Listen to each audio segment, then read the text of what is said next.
मारकर मेरी माँ सरस्वती अयोध्या में आई, पूरी रात घूमती रही और आपको बताऊं कोई नहीं मिला।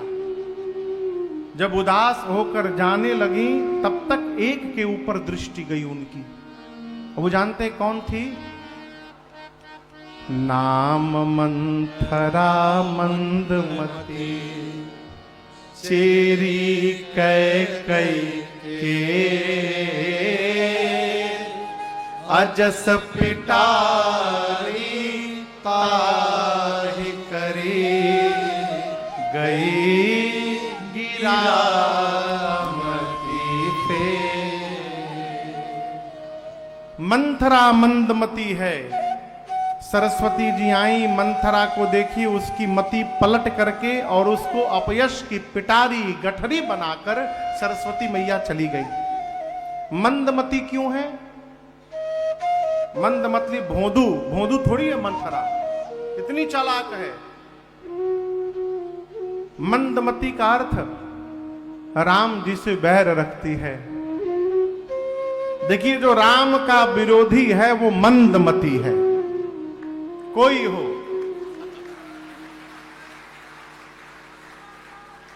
आगे की एक और बात, जो मंदमती है, जो राम से बैर रखता है, सावधान रहे, उसकी मति कभी भी पलटी जा सकती है। ये जो बयान आ रहे हैं, आप लोग सुन रहे हैं राम जी को ले लेकर, ये मति पलटने का ही परिणाम है। राम जी से बैर रखने के कारण मति पलट गई है। हो अनाप शनाप बके जा रहे हैं लोग, और जो बोल रहा है उसको बोलने दीजिए, वो बोल बोल के अपने समाप्त हो जाएगा। आप केवल राम जी के नाम का जय जयकार करते रहिए, है जो बोल रहा है स्वयं समाप्त हो जाएगा। मंथरा की मति पलटी, आई मां कैकई के पास, और मां कैकई को इतना पढ़ाया उसने, इतना पढ़ाया है। लेकिन मैं आपको बताऊं, मां कैकई इसी समय की प्रतीक्षा में थी। मां इसी क्षण की प्रतीक्षा कर रही थी। क्यों? राम जी को दिया हुआ वचन का निर्वहन करना है मां कैकई को। राम जी को मां कैकई ने वन नहीं भेजा है, राम जी स्वयं वन जाना चाहते हैं। मां कैकई तो निमित्त बन गई केवल, और वो भी राम जी के कहने पर। राम जी ने मां कैकई से पहले ही वचन ले रखा है, मां मुझे जो चाहिए ब्रह्मांड में आपको छोड़कर कोई दे नहीं सकता है। मां ने कहा प्राण मांगो, प्राण दे दूंगी। राम जी ने कहा प्राण नहीं चाहिए। राम जी जब बोले कि जब पिताजी मुझे राजा बनाने की तैयारी करे तो किसी प्रकार मुझे वन की ओर भिजवा दीजिएगा मां, इसके अलावा मुझे आपसे कुछ नहीं चाहिए। और मां जानती हैं कि यदि मैंने ऐसा किया तो मैं जीते जी मृतक के समान हो जाऊंगी। लेकिन एक बात याद रखिएगा, उस व्यक्तित्व का सदैव सम्मान और आदर करना चाहिए जो आपके लिए अपने जीवन में कलंक लेने को तैयार हो जाए, वही आपका अपना है। राम को राम बनाने के लिए मां ने अपने जीवन में कलंक स्वीकार कर लिया, और इतना बड़ा त्याग, जो त्याग मां कैकई ने राम जी के लिए किया है, ऐसा त्याग भगवान के लिए संसार में किसी ने नहीं किया। इसलिए जीवन में भूल कर भी मां कैकई पर अपराध न लगाइएगा। मां है, पुत्र कुपुत्र हो सकते हैं, लेकिन माता कभी कुमाता नहीं हो सकती माई बाप। इसलिए कैकई मैया पर भूल कर भी दोष नहीं, और ये इसका प्रमाण मानस में बार बार है। भरद्वाज जी ने कहा तात कैकई ही दोष नहीं गई गिरा मति धूत। राम जी कहते हैं भरत जी से, दोष दे जननी जड़ते जे गुर साधु सभा रही से।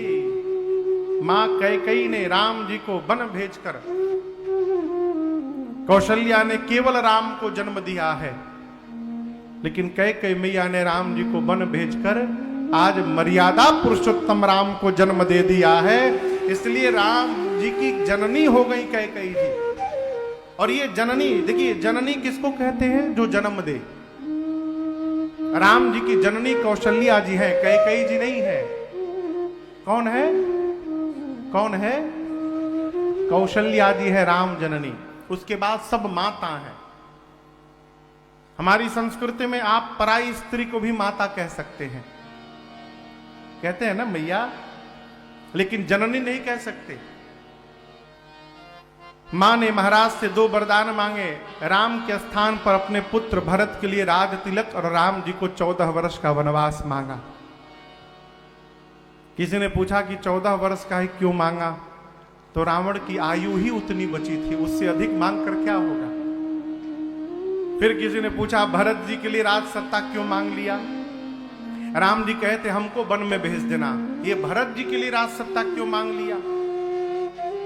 मां कैकेयी देखना चाहती थी कि जिस भरत को मैंने अपने कोख में पाला है, जिसको मैंने जन्म दिया है,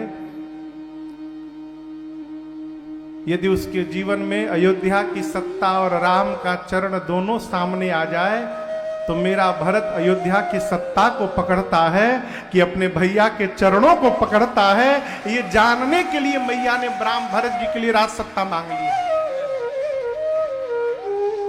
भरत कितना राम चरण में निष्ठ है, इसको देखने के लिए मां ने वरदान मांग लिया। महाराज तो निढाल हो गए। चक्रवर्ती जी एक ही बात पूछते हैं, कैकेयी मुझे केवल एक प्रश्न का उत्तर दे दो। जासु सुभाव हरिहु अनुकूला सो कीमि करई मातु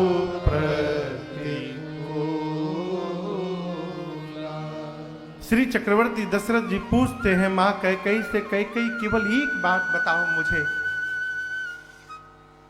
जो राम अपने शत्रु के भी प्रतिकूल नहीं जाते हैं, जो राम अपने शत्रु के भी अनुकूल रहते हैं, वो राम आज अपनी मां के प्रतिकूल कैसे हो गए कि उनकी मां उनको वन में भेजना चाहती है? राम ने ऐसा कौन सा अपराध कर दिया? मां मौन है। उसी कोप भवन में पूरी रात महाराज पड़े रहे। प्रातः काल राम जी सुने तो दौड़ कर आए और आप दर्शन करिए। राम जी आए हैं तो कैकेयी मैया को माता बोले हैं। मोहि कहू मातु तात दुख कारण। हे माता, मेरे पूज्य पिताजी के दुख का कारण बताइए। मैं पुत्र हूं, पुत्र का कर्तव्य है पहला कि वो जीवन में ऐसा व्यवहार करे कि उसके पिता के जीवन से सारा दुख समाप्त हो जाए। मां, मुझे पिताश्री के दुख का कारण बताओ, मैं वो सब व्यवहार करूंगा जिससे पिताजी का दुख समाप्त हो जाए। ये सुनते कैकेयी मैया ने पूरी बात बता दी। राम जी सुनते गए। आए थे, पिताजी को देखे तो चेहरे पर उदासी छा गई थी। मां ने जब बताना प्रारंभ किया और मां की बात जैसे जैसे सुनते गए, राम जी के चेहरे पर हंसी आती गई, मुस्कुराहट आती गई। राम जी सुने तो नाचने लगे। मां के चरणों को पकड़कर बोले, आते समय माता बोले थे, और जब सुन लिए कि मां ने मेरे लिए वनवास मांग लिया है तो राम जी की भाषा बदल गई। वो राम जी कहते हैं, सुनु जननी सोए सुत बड़ भागी, जो प्रीतु मातु बचन अनुरागी। सुनु जननी सोई सुत बड़ भागी, जो प्रीतु मातु बचन अनुरागी। तनया मातु पितु तोष